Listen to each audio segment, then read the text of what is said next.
So the first Bible study is on the death and resurrection of Jesus Christ, starting in the Old Testament.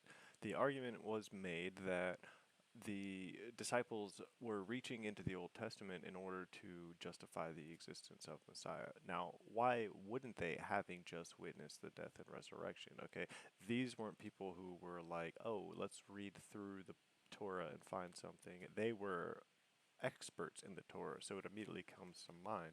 So, Psalms 22, for example, God, my God, why have you forsaken me? Famous line, but read the whole thing. It is a vivid description of crucifixion before crucifixion was a means of execution.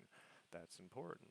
Moving on to Isaiah 52, starting at 13 specifically into 53, and Daniel 24 through Daniel 9:24 through 27, all describe the coming of a Messiah.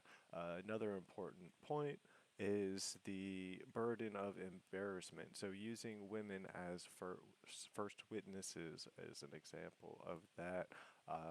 Most of the New Testament writings had, at the very least, the burden of embarrassment. Like the best case scenario, if Jesus Christ was not the Messiah, was that they would embarrass themselves. Worst case scenario was execution.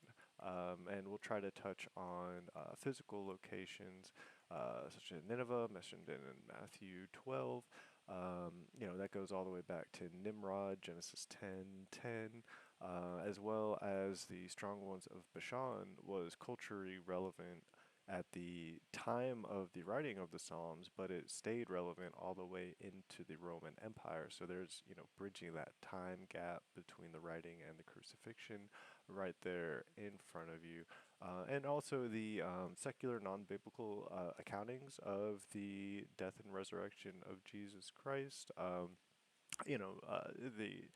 The burden of establishing that he, at the very least, was a real person that is quite well documented, and I would certainly argue that the New Testament is the documentation of his resurrection. So I will try to include the resources, but it's all here if you want to pause it. Thanks.